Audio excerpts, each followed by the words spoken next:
El Ministerio Apostólico de Enseñanza y Predicación Rema Internacional presenta hoy al Reverendo Fernando García Sotomayor con la proclamación de las buenas nuevas de Dios para tu vida. El mensaje de ayer, el mensaje de hoy y el mensaje para la eternidad a los que tienen hambre y sed de la palabra de Dios. Un querigma de Dios para el que oiga, el que tiene oídos para oír. Escuche el dabar del Eterno a las naciones. Ahora es el tiempo para recibir el rema del Espíritu Santo a tu espíritu. Escuchemos con fe la memra del Señor para el alma. Marcos capítulo 4, versos 1 hasta el 20. La parábola del sembrador. De ella vamos a hablar. Ya todos lo tienen. Marcos 4, del 1 al 20. En sus Biblias vamos a seguir atentamente la lectura de este pasaje bíblico. Dice la palabra de Dios. Otra vez comenzó a enseñar junto al mar, y se reunió ante él una multitud muy grande, de manera que él entró en una barca mar adentro y se sentó allí, y toda la multitud estaba en la playa frente al mar, y les enseñaba muchas cosas en parábolas. Les decía en su enseñanza: oíd, he aquí un sembrador salió a sembrar, y mientras sembraba, aconteció que parte de la semilla cayó junto al camino, y vinieron las aves y la devoraron. Otra parte cayó en pedregales, donde no había mucha tierra, y enseguida brotó, porque la tierra no era profunda, y cuando salió el sol se quemó, y porque no tenía raíces se secó. Otra parte cayó entre los espinos, y los espinos crecieron y la ahogaron, y no dio fruto. Y otras semillas cayeron en buena tierra, y creciendo y aumentando dieron fruto, y llevaban fruto a 30, 60 y 100 por uno. Y decía: el que tiene oído para oír, oiga. Cuando estuvo solo, los que estaban alrededor de él, junto con los 12, le preguntaban en cuanto a las parábolas, y él les decía: a vosotros se os ha dado el misterio del reino de Dios, pero para los que están fuera, todas las cosas están en parábolas, para que viendo vean y no perciban, y oyendo oigan y no entiendan, de modo que no se conviertan y les sea perdonado. Luego les dijo: ¿no comprendéis esta parábola? ¿Cómo pues entenderéis todas las parábolas?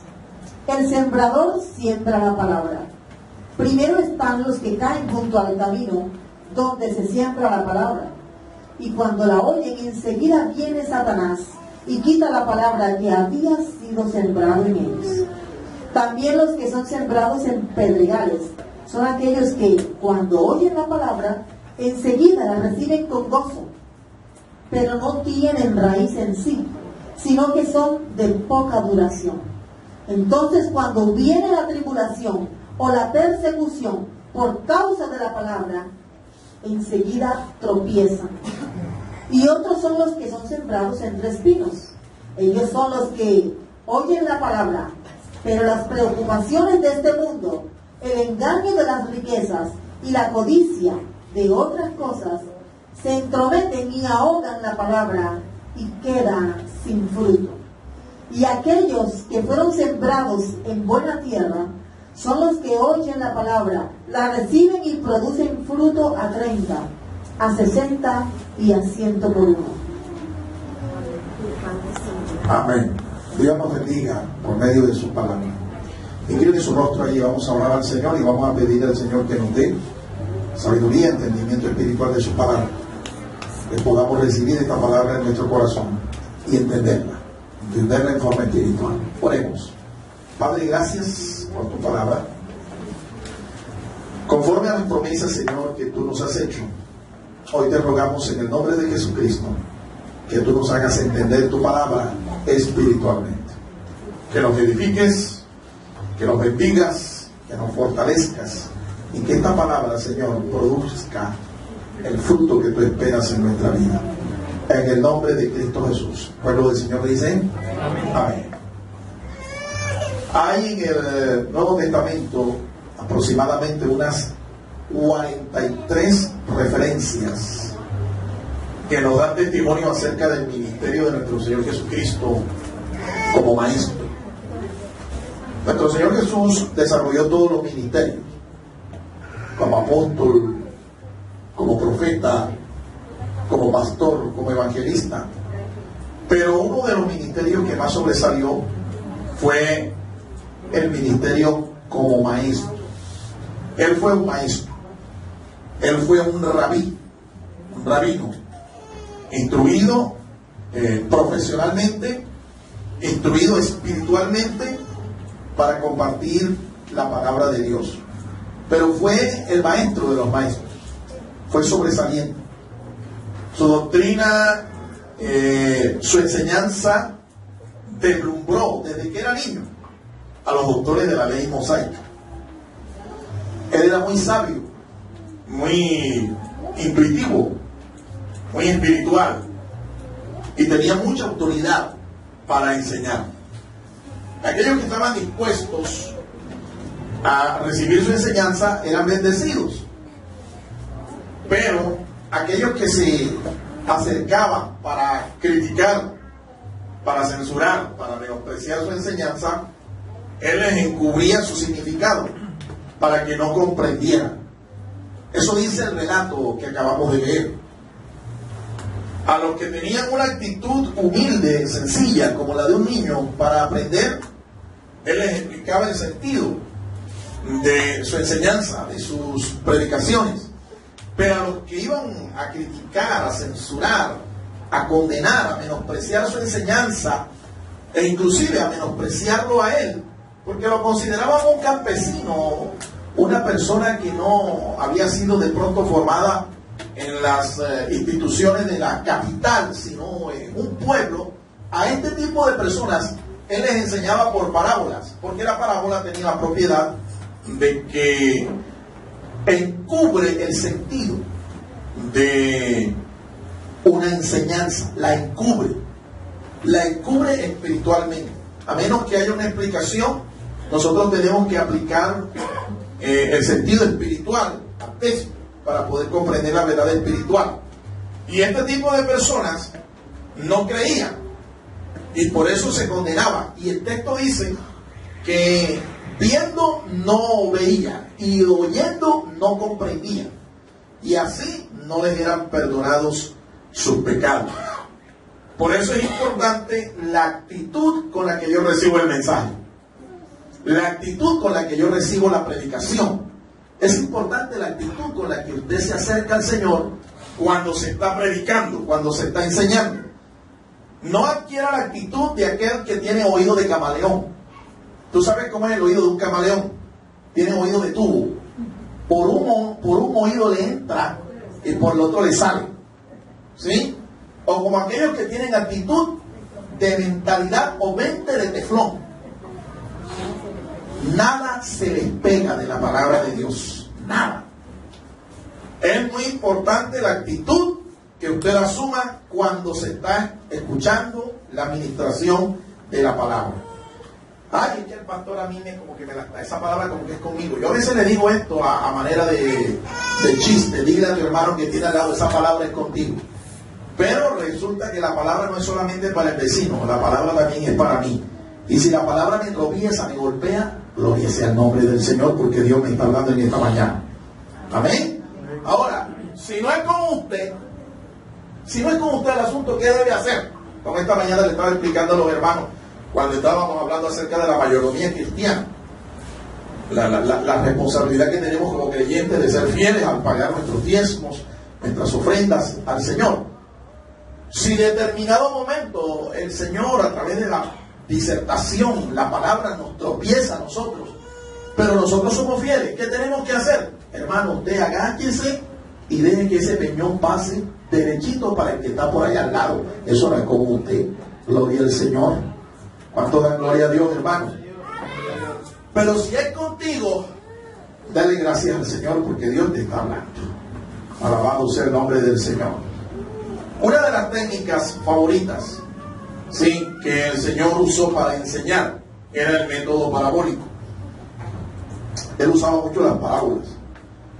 En esta parábola Él enseñaba las verdades del reino de Dios a los corazones humanos, a los corazones que eran sencillos, a los corazones que eran humildes, a los que le recibieran, ¿sí?, como venida de Dios esa palabra. Vamos a conocer el significado de esta parábola en el día de hoy.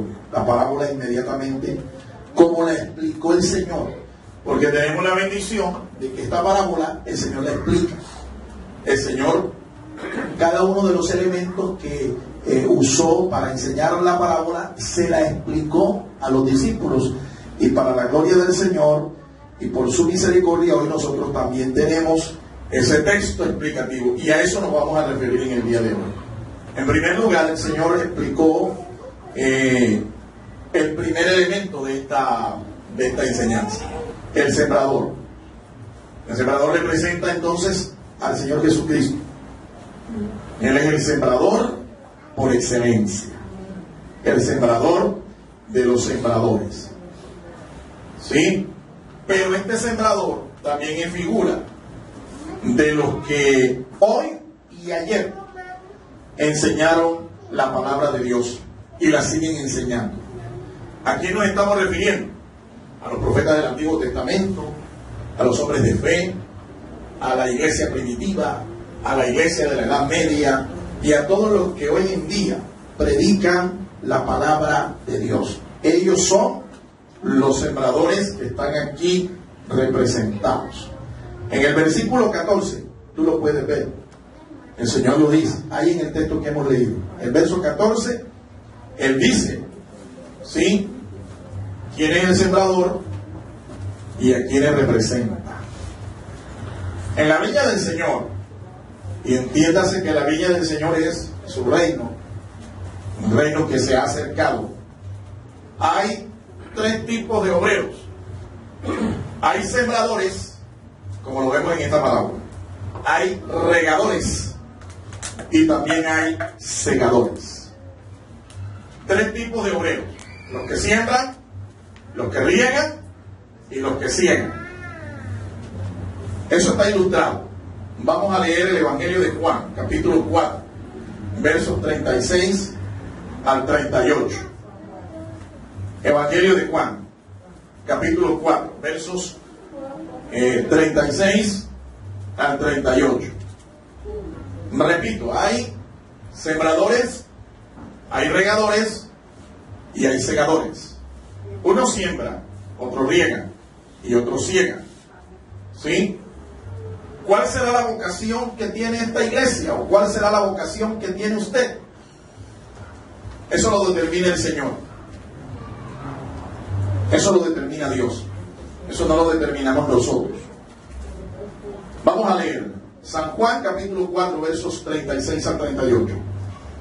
El que ciega recibe salario y recoge fruto para vida eterna, para que el que siembra y el que ciega se gocen juntos.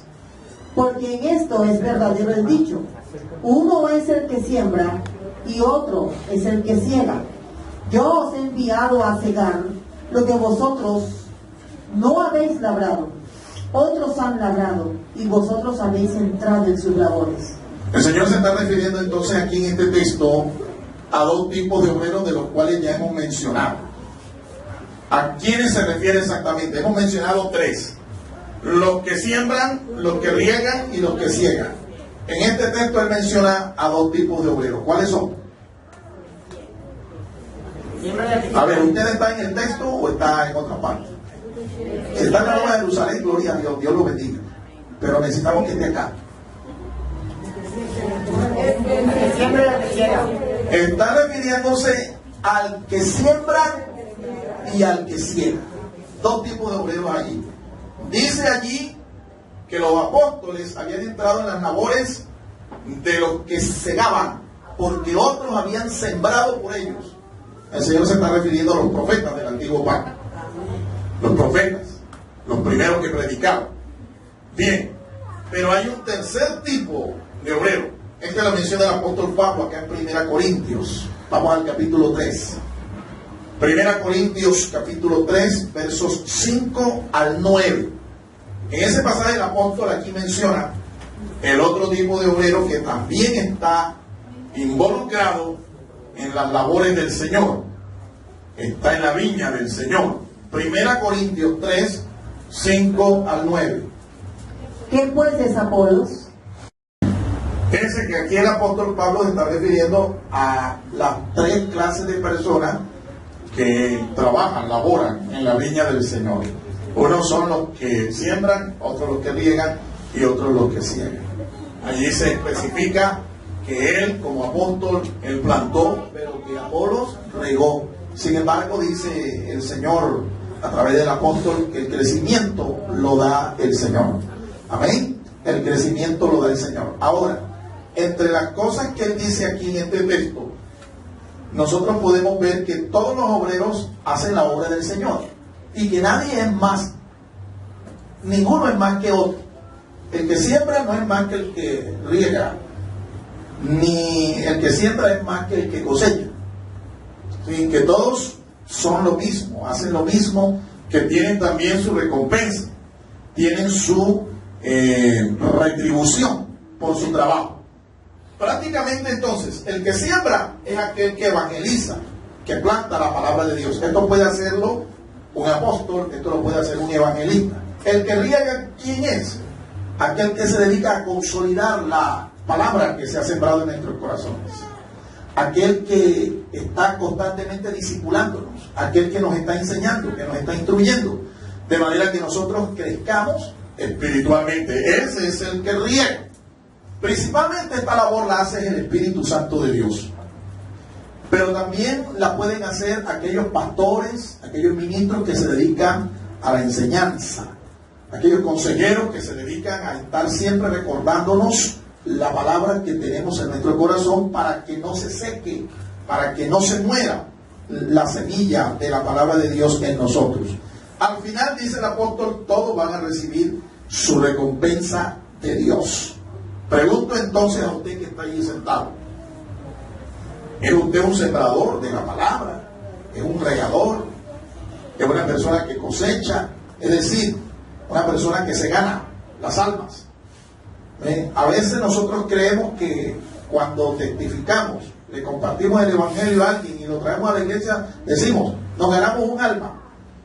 Pero no miramos que atrás hubo otros que sembraron y que esa persona sencillamente es el fruto, es la cosecha que usted está levantando, ganando para el Señor del trabajo de otro. ¿Cuánto da gloria al Señor, hermanos? Eso pasa con ministerios, eso pasa con iglesias, eso pasa a diario en el reino. Hay iglesias que llegan a una comunidad y de repente nosotros vemos que sin mucho trabajo, sin mucho esfuerzo, sin sembrar, sin regar, nosotros vemos que de repente tienen una gran cosecha de almas, ¿verdad? Y muchos creen que es el producto de su trabajo, de su testimonio, de su esfuerzo, y resulta que no es otra cosa, sino que están cosechando donde ya otros sembraron. A nosotros aquí, aclaramos, nos ha tocado hacer de todo. Aquí nos ha tocado plantar, aquí nos ha tocado regar y estamos esperando la cosecha. Ahora que la hermana estaba acá hablando del ministerio de los niños, que a los niños no hay que invitarlos tanto. La verdad es que eso es cierto. Los primeros que llegan a un sitio donde hay alguna exposición, alguna disertación pública de la palabra, sin invitarlos son los niños. Por eso, el trabajo que vamos a tener con el Ministerio de los Exploradores del Rey es un ministerio evangelístico, pero también nos va a permitir cosechar. Nos va a permitir cosechar y regar la palabra de Dios que se ha sembrado en sus corazones. Por eso es que están preparados. Porque es triste, hermano, que una iglesia, el Señor le esté dando la cosecha y le esté diciendo, ya es el tiempo para la cosecha.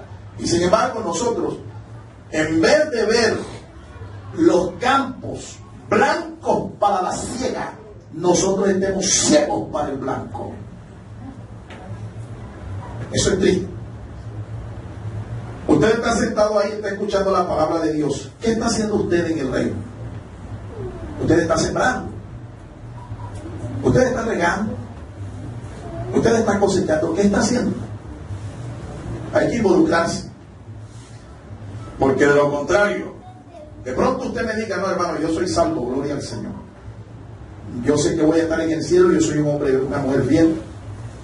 Pero hay algo que de seguro usted va a perder si usted no se despabila para hacer la obra de Dios, y es perder su recompensa. Porque dice aquí el texto que todos van a recibir recompensa de Dios. Amén. Segundo, la semilla. En la parábola también el Señor se refiere a la semilla. La semilla representa la palabra de Dios. Representa la sana doctrina. Representa esa simiente incorruptible que Dios ha puesto en nuestros corazones. La leche espiritual no adulterada. Y hay muchas formas en que la misma Escritura se refiere a ella. Ella es lámpara a nuestros pies, lumbrera a nuestros caminos. Ella es espada, verdad, de doble filo. Y hay muchas formas de referirse a la palabra de Dios. La semilla a la cual se está refiriendo aquí la parábola es la palabra, la sana doctrina. Ahora, la riega de esa semilla es un proceso divino y humano. Los escritores sagrados se refieren al que siembra, al que riega y al que cosecha. Pero en todo este proceso, tanto en el proceso de la siembra, como en el proceso de la riega, como en el proceso de la cosecha, la siega, en todo este proceso interviene Dios. El crecimiento incluso de la semilla es obra de Dios, pero Dios requiere de nosotros para todo el proceso.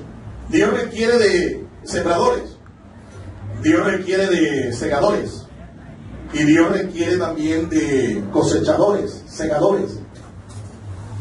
Nosotros somos precisamente los obreros en su viña. Y aunque finalmente estos son los negocios del Señor y el Señor es el dueño de la viña, sin embargo, nosotros tenemos participación en este trabajo. Un trabajo que de pronto el Señor pudo haber escogido a los ángeles del cielo para que lo hicieran. Y a lo mejor lo hubieran hecho mejor que nosotros. Pero el Señor nos escogió a nosotros para que hiciéramos este trabajo. Fíjense el enorme privilegio y la gran confianza que tuvo el Señor al darle a la iglesia este ministerio glorioso. Por eso no debemos tenerlo en poco. Debemos realmente honrar al Señor porque nos tiene por fieles. Aunque seamos indignos para esta tarea, para este trabajo, sin embargo el Señor sigue confiando en nosotros. La siega va a depender de la forma como se siembra. Es un principio espiritual y aún funciona en la naturaleza. Si tú siembras escasamente vas a cosechar. Eso dice el apóstol Pablo. Léalo ahí en 2 Corintios 9:6. El apóstol Pablo ahí escribe y dice que el que siembra escasamente va a cosechar. Pero el que siembra generosamente, ¿cómo va a ser su cosecha? También va a ser generosa. Eso es un principio que funciona, repito, en la naturaleza y en lo espiritual también funciona. No será buena la cosecha, escúcheme, si se mezcla la semilla con otra clase de semilla. Este texto sí quiero que lo busquemos y lo leamos. Deuteronomio capítulo 22, verso 9. Y te repito aquí lo que se está enseñando. La cosecha no será buena si se mezcla la semilla con otra. Deuteronomio 22, 9. Escuchemos allí cómo dice el texto.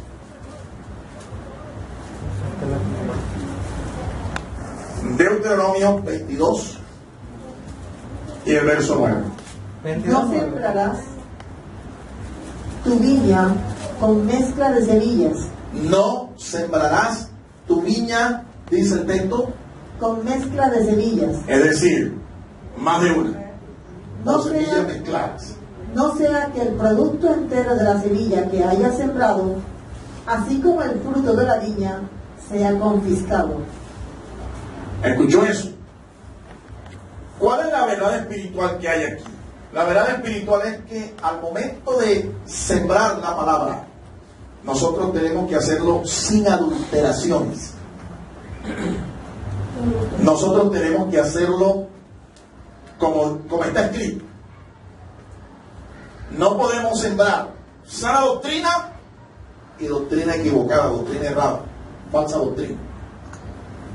No podemos dar leche, pero leche adulterada, porque lo que se va a cosechar es malo. Es malo. El problema que nosotros estamos viendo hoy es que no se está predicando en muchos lugares la sana doctrina, sino una mezcla de doctrinas, una mezcla de semillas. Es evidente entonces que la cosecha que se va a levantar al final no puede ser una buena cosecha. Ahora, le pregunto a usted, mi amado hermano, que está acá, ¿usted conoce las doctrinas básicas de su fe? ¿Usted sabe cuáles son las doctrinas básicas de su fe? Resulta que esto es lo que nos hace diferentes de un niño espiritual, de un creyente carnal. El hecho de que yo conozca las doctrinas básicas, las fundamentales de mi fe como creyente. Si yo no conozco esas doctrinas, si yo no las entiendo, no las he asimilado, es más, y no tengo la capacidad de poder compartirlo con otro, todavía yo estoy en el plano de la niñez espiritual. Todavía estoy en el plano de la infancia espiritual. Todavía, según el apóstol Pablo, yo sigo siendo un creyente carnal. Un creyente carnal, no un creyente espiritual. Por eso es importante que usted se forme. Fíjense, nosotros tenemos un discipulado por fases, en el que usted recibe, en la segunda fase, que se llama vida que, usted recibe allí las doctrinas fundamentales. Usted recibe las doctrinas elementales, que lo van a usted a convertir en un creyente ya espiritualmente hablando maduro, un creyente adulto en la fe. Es importante que usted reciba eso, porque es lo que te va a sacar de la infancia espiritual. Además de eso, usted debe también conocer el credo de su iglesia. ¿Qué es lo que cree la iglesia? ¿Cuál es la confesión de fe de su iglesia? Y eso también lo hemos publicado, ¿no? ¿Dónde está el pendón? ¿Dónde está? Allá está. A partir de la fecha, son dos cosas que usted tiene que hacerse una meta. ¿Cuál? Terminar ese discipulado que lo va a sacar de la infancia espiritual, que lo va a fundamentar doctrinalmente. Y segundo, conocer las doctrinas básicas que cree su iglesia, el credo o confesión de fe, porque es importante qué tipo de semilla es la que yo tengo plantada en mi corazón, porque de acuerdo a la semilla que se haya sembrado, así voy a dar yo el fruto.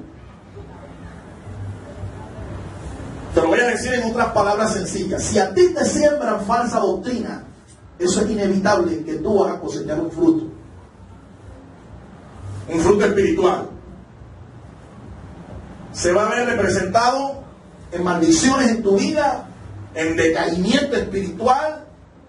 Eso se va a ver reflejado en tu conducta como creyente, se va a ver reflejado en tu desarrollo como creyente. Muchas veces se preguntan por qué es que no crecen espiritualmente. No crecen espiritualmente porque esas etapas del crecimiento no las han agotado. Y como no las agotan, pues están ahí, como quien dice, como ese niño que pierde el curso una y otra vez cada año, ¿verdad? Y está repitiendo y repitiendo y repitiendo el curso. ¿Cuánto dan gloria al Señor, hermanos? Tercero, los terrenos. ¿Sí? El texto aquí dice, la parábola nos dice que que se sembró en diferentes, el sembrador sembró la semilla en diferentes clases de tierras, de terrenos. Lo primero que se mencionan aquí, en donde cayó la semilla, según el texto, el verso 4, que pueden mirarlo allí, lo de junto al camino, la semilla que cayó junto al camino. El sembrador iba sembrando y la semilla cae junto al camino, ¿verdad? Representa un corazón con estas características. Escuche usted bien estas características, porque la idea también es que usted sepa qué clase de terreno es usted. Los que reciben la palabra, que están junto al camino, representan a aquellas personas que están cerca, lo digo entre comillas, cerca al camino, mas no están en el camino. Podemos aplicarlo mejor. Están cerca al reino, pero no están en el reino. Están cerca a la salvación de su alma, pero no son salvos. Muy cerquita, pero a la vez tan cerca, pero a la vez lejos. Estos son los que a veces decimos nosotros: él no es creyente, pero él es simpatizante del evangelio. Esta es una persona que está cerca, pero no está en el reino. Posiblemente le haga falta, ¿verdad?, una patadita nomás, un empujoncito, es lo que le haga falta, una palmadita para que llegue. Pero téngase en cuenta que no está todavía en el reino. Así posiblemente se encuentren muchos creyentes o muchos familiares nuestros, cercanos, pero a la vez todavía perdidos. Vamos a leer en Marcos 12, Evangelio de Marcos capítulo 12. Ahí hay una historia que nos ilustra esto. Marcos 12, versos 28 al 34. Una historia de alguien al que el Señor le dijo: está cerca, está muy cerca. Sí. Marcos 12, 28 hasta el 34. Se le acercó uno de los escribas al oírle discutir, y dándose cuenta de que Jesús había respondido bien, le preguntó: ¿cuál es el primer mandamiento de todos? Jesús le respondió: el primero es: escucha, Israel, el Señor nuestro Dios, el Señor uno es, y amarás al Señor tu Dios con todo tu corazón, con toda tu alma, con toda tu mente y con todas tus fuerzas. El segundo es este: amarás a tu prójimo como a ti mismo. No hay otro mandamiento mayor que estos dos. Entonces el escriba le dijo: bien, maestro, has dicho la verdad. Dios es uno y no hay otro aparte de él. Y amarle con todo el corazón, con todo el entendimiento y con todas las fuerzas, y amar al prójimo como a sí mismo. Vale más que todos los holocaustos y sacrificios. Y viendo Jesús que había respondido sabiamente, escuche la respuesta del Señor. Le dijo: no estás lejos del reino de Dios. Ya nadie se atrevía a hacerle más preguntas. Este hombre era un escriba. Para que me entiendas de quién estaba hablando Jesús y ese texto ahí. Un escriba era un profesional en el oficio de traducir las escrituras y escribirlas en manuscritos a donde se le solicitaba, donde se le decía que tenía que hacerlo. Y era una persona de alta élite social. El escriba era una persona bien remunerada por su trabajo.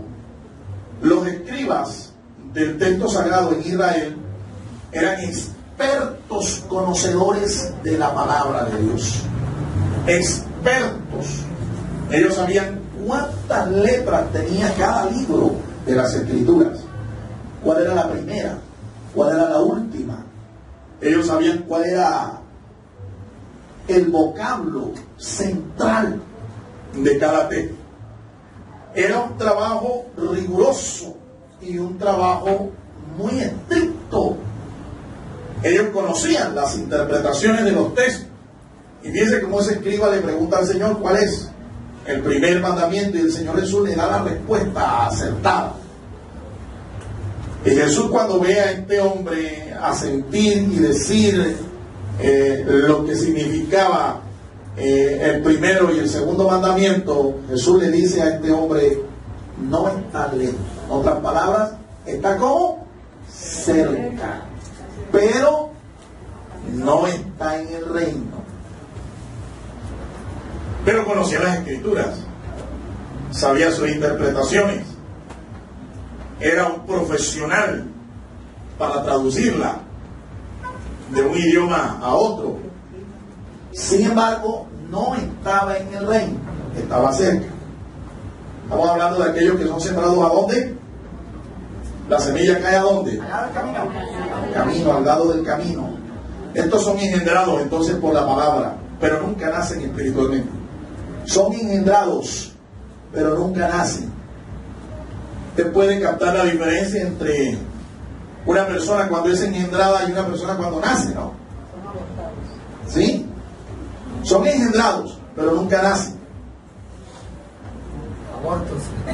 Generalmente terminan en abortivos, ¿no? Al recibir la palabra, ellos permiten que el diablo y sus demonios, que representan las aves del cielo, ¿sí?, arrebaten de su corazón la palabra. Permiten esto, ¿sí? Permiten que Satanás arrebate la palabra que fue sembrada en sus corazones. Muy bien. Están los sembrados en pedregales, entre las piedras. Verso 5. Jesús dijo que esto representa a un creyente con estas señales. Ellos no tienen fundamento. Escúchalo bien, no tienen fundamento, es decir, no tienen raíces. Están por encima, están sembrados allí por encima. Eso quiere decir que la planta germinó, ¿verdad? Nació, pero no tiene raíces, no tiene fundamento. Cuando llega el ventarrón, cuando llega una corriente fuerte de agua, cuando llega el fuego, dice aquí el texto, se cae, no permanece. Ellos han nacido antes de tiempo. Estos son los abortivos. Nacen antes de tiempo. Nacen sin que, después de haber sido engendrados, hayan sido completamente gestados. Hay una diferencia entre ser engendrado y ser gestado. ¿Cuánto tiempo demora entre el tiempo en que un ser humano es engendrado y posteriormente gestado? 9 meses. 9 meses. 9 meses. Estos nacen, porque el texto dice que nacieron, pero nacieron antes de tiempo. Y nosotros sabemos que cuando una persona nace antes de tiempo, si no es por los avances de la ciencia, ¿verdad?, el bebé muere. Tiene que ser asistido científicamente, técnicamente, para que pueda sobrevivir, y en la mayoría de los casos no sobreviven, porque nacen antes de tiempo, todavía no han sido completamente gestados. Han nacido antes de tiempo, son como abortivos. Ellos oyen la palabra y la reciben con gozo, pero es un gozo fugaz. Emoción. Es pura emoción. Muy bien, hermano Robert. Pura emoción, ¿verdad? Mucha alegría. Y como en muchos lugares por acá, son creyentes que tú lo ves dando gloria a Dios a cada momento. Y, ¿cómo está, hermano? Amén. Bendecido, prosperado y en victoria. Pero no tiene fundamento. ¿Ves? Estos son de los que no crecen, no se gestan no echan raíces y son emocionalistas. Estos son de los que uno le dice, mire, disipúlese, conozca la palabra, recibe una lección. No, yo no necesito, yo esto es unción, poder y gloria. Van a todos los conciertos. Van a todos los conciertos, a todos los simposios, ellos van a todas partes. Primero a donde tienen que ir, su iglesia local. Estos son turistas pentecostales. Confunden la iglesia con un hotel. No se afirman. Son como el sapo, ¿sí? O como el mono. El sapo anda de charco en charco. El mono, de árbol en árbol. Hasta el día en que se pegan su escalabrada, hermano. Se escalabra. Claro. Ahora, estos mueren espiritualmente.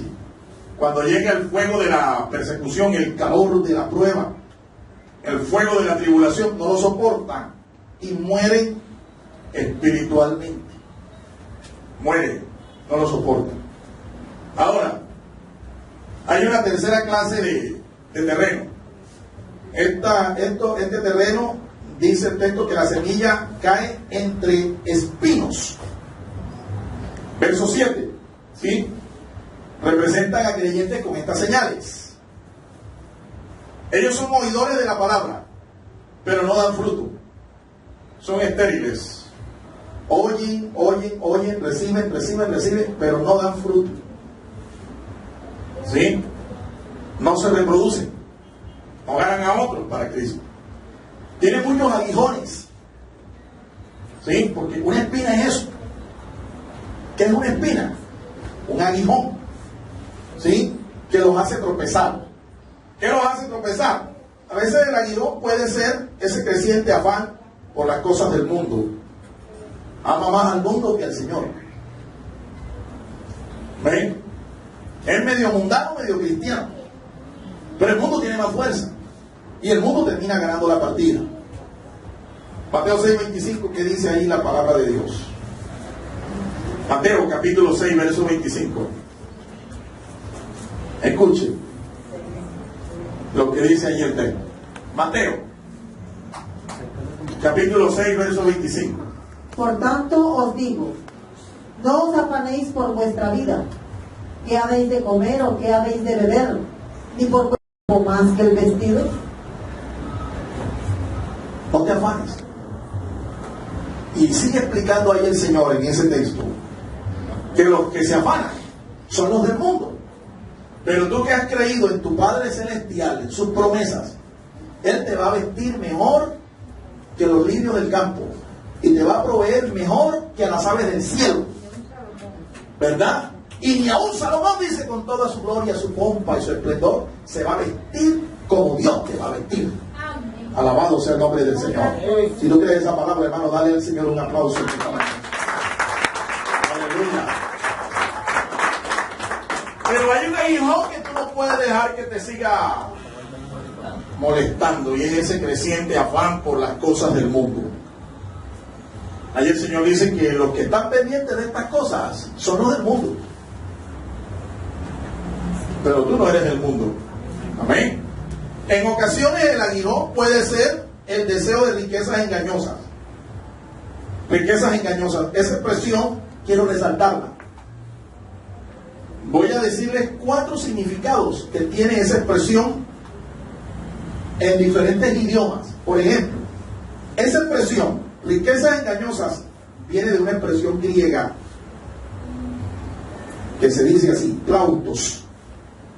Plautos. De donde viene la palabra plata. ¿Estás escuchando? Plata. Riqueza engañosa se refiere al deseo ese malsano de tú querer plata, plata y más plata. Eso te puede llevar fuera de los caminos del Señor. Viene del latín, Plutón. Los que adoran a Plutón. ¿Quién es Plutón? Plutón, según es el astro que rige la fortuna. En la astrología, cuando Plutón se te aparece a ti, eso quiere decir que vas a ser una persona rica, una persona que el billete te va a atropellar. Plutón está sobre tu casa. Los que creen en la astrología, los que creen en los horóscopos. Sí. Ahora, viene del hebreo Gad. ¿Quién era Gad? Gad es una divinidad cananea que comenzaron a adorar los hebreos para que los bendijera financieramente. Gad. Isaías condena a aquellos que adoraban a Gad ofreciéndole libaciones. ¿Quiénes son los adoradores de Gad? Los que hoy en día le apuestan al baloto, a la bolita, al chance, a la lotería, a los juegos de la fortuna. ¿Me entiendes? Que son apostadores, que les gusta el bingo y dicen que creen en Dios, que creen en sus promesas, pero por un lado vienen a la iglesia y por otro lado van allá, apuéstame ahí el 327, hazme el favor. O el 777, porque ese es el número de Dios. Viene en cuarto lugar esta expresión, riquezas engañosas, del arameo. Y en el arameo es el nombre de una divinidad que está allí en el Evangelio de Lucas, en el relato paralelo, cuando el Señor habla de Mamón. Y dice el Señor que no podemos servir a las riquezas, es decir, a Mamón y a Él, porque vamos a terminar amando a uno y aborreciendo al otro. No se puede servir a dos señores. Hay gente que cree que puede hacerlo, pero terminan mal. Bien, generalmente entonces, aquí en conclusión podemos decir que el aguijón es la codicia o la avaricia, el amor al dinero. Esa avaricia que nos hace ver plata en todas partes. ¿Entiendes? Que se ve hasta en el ojo. Se ve el signo peso en el ojo. Amante de las riquezas engañosas. Ahora, hay una cuarta clase de terreno. Los que fueron sembrados, la palabra fue sembrada en buena tierra, verso 8. Representan a creyentes con estas virtudes. Ellos oyen la palabra, la reciben en el corazón y dan frutos. Estos frutos son de dos clases. Frutos por calidad, ¿sí? Frutos espirituales. En ellos se ve el amor, el gozo, la paz, la paciencia, la benignidad, la bondad, la fe, la mansedumbre y la templanza del Señor. Fruto de calidad, fruto espiritual, fruto de carácter. Pero también se ve fruto por extensión, fruto de reproducción. Todo lo que tiene vida tiene la capacidad de reproducirse. Por eso las piedras no se reproducen, porque las piedras no tienen vida. Pero si tú tienes la vida y la vida de Dios, tienes la capacidad de reproducirte. Si tú tienes fruto, el fruto tiene involucrada la semilla. Pero si no tienes fruto, ¿qué semilla vas a poder sembrar en otro? ¿Y se da cuenta? Nosotros tenemos que reproducirnos en alguien. La fe que hemos tenido, que hemos alcanzado en Cristo, tenemos que reproducirla en otra persona. Ahora, estos que han caído en buena tierra han nacido a su tiempo, no fuera de tiempo. Han nacido a su tiempo. Han experimentado un sano crecimiento. Se reproducen en diferentes escalas, extendiendo la semilla. El texto dice que uno se reproduce a la escala de 30, 1 por 30. Es decir, un creyente que es capaz de ganarse a 30. Otro creyente que es capaz de ganarse a 60. Y otro que es capaz de ganarse a 100. ¿Cuántos dan gloria a Dios? ¿Te das cuenta la importancia entonces de poder crecer y madurar? y que la semilla caiga en el terreno que es el apropiado, en la buena tierra. Yo debo ser esa buena tierra, hermano. Y dile a tu hermano que tienes al lado, ¿tú eres buena tierra? Pregúntaselo. ¿Tú eres buena tierra? ¿Qué clase de terreno es usted? Hemos hablado de 4 clases de terreno. ¿Qué clase de terreno es usted? Es la pregunta para meditar en esta mañana. Estamos en el año del evangelismo. Pero esto no es teología, esto no es solamente un lema. Esto tiene que ser una experiencia. Amén. Y quiero concluir en esta hora. Se necesita un corazón dispuesto para oír con sentido espiritual, oír con fe la palabra de Dios y dejar que ella nos haga nacer para Dios y producir el fruto que Él espera. Nótese que Jesús dice, el que tenga oídos para oír. ¿Por qué no dice el texto, el que tenga vista, que vea? ¿Por qué? Porque en términos espirituales es más importante el oír que el ver. Aunque yo no vea a Dios, yo sé que Dios le hay, que Dios existe. Amén. Aunque yo no sienta nada, ¿con qué siento yo? Con otro sentido. ¿Sí? Yo siento con otro sentido, el tacto. El tacto. Con ese sentido es que yo siento. Pero si yo no siento nada, si yo no siento que se me paran los pelos, que yo tiemblo, ¿entiende? Que la voz se me quiebra.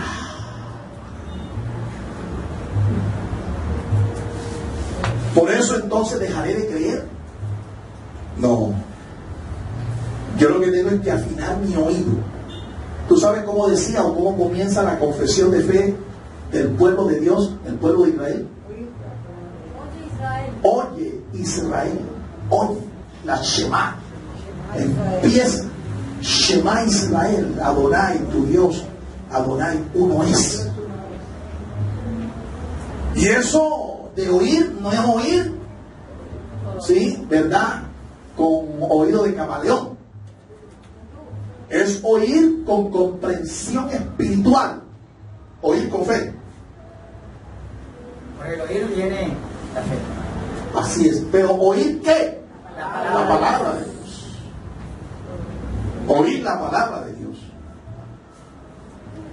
Alabado sea el nombre del Señor. Jesús dijo, el que tiene oído para oír, que oiga. Ahora, no son todos los que oyen la palabra de Dios y son salvos. No son todos los que oyen la palabra de Dios los que son salvos. Porque no han oído bien. Los que oyen y tienen fe. Los que oyen y tienen fe. El sembrador sembró en 4 corazones o terrenos. Solo uno estuvo dispuesto a aplicar la buena semilla o palabra a su vida y a producir el fruto espiritual. El sembrador era el mejor. ¿A quién dijimos que se estaba refiriendo el sembrador primariamente? Jesús está hablando de su labor como sembrador. Dice que el sembrador era el mejor. Sin embargo, su efectividad fue del 25%, 1 de 4. Lo cual nos muestra que los resultados de la cosecha muchas veces dependen del terreno en donde se siembre y no del sembrador que esparce la semilla. Dependen del terreno. Como lo dije al principio y lo reitero ahora al final, es importante la actitud con la que usted recibe la palabra. Es importante. No es el predicador, no es el sembrador, es la actitud nuestra la que determina cómo va a ser la cosecha y qué fruto voy a dar. Amén. Incline su rostro allí, démosle gracias al Señor en esta mañana. Póngase de pie, hermano, póngase de pie. Ya deje de descansar esa silla allí. Ore junto conmigo. Padre, te damos gracias por tu palabra. Ora junto conmigo. Yo te doy gracias, Señor, por la palabra que hoy has traído a mi vida. Y te ruego, Señor, que esta palabra produzca el fruto que tú esperas. Hazme buena tierra. Pon la mano ahí sobre tu hermano que tienes a tu lado. Haznos, Señor, dilo con Él, haznos buena tierra. No queremos ser, Señor, creyentes estériles, sin fruto. Porque tu palabra dice que el hacha está puesta a la raíz de los árboles. Y el árbol que no da fruto, dígalo conmigo, será cortado, será echado al fuego. Queremos dar frutos para ti, Señor. Frutos de calidad, de carácter y de extensión. Ayúdame, Señor, porque sin ti yo nada puedo hacer. En el nombre de Cristo Jesús. El pueblo del Señor dice amén. Dios los bendiga, hermano. Dios los guarde. El Ministerio Apostólico Rema Internacional pone a disposición esta predicación. Ofrecemos ministración a simposios, seminarios, campañas evangelísticas, educación globalizada sana y de carácter interdenominacional. Escríbanos a ministerioremainternacional@gmail.com o llámenos al celular 316-270-7181.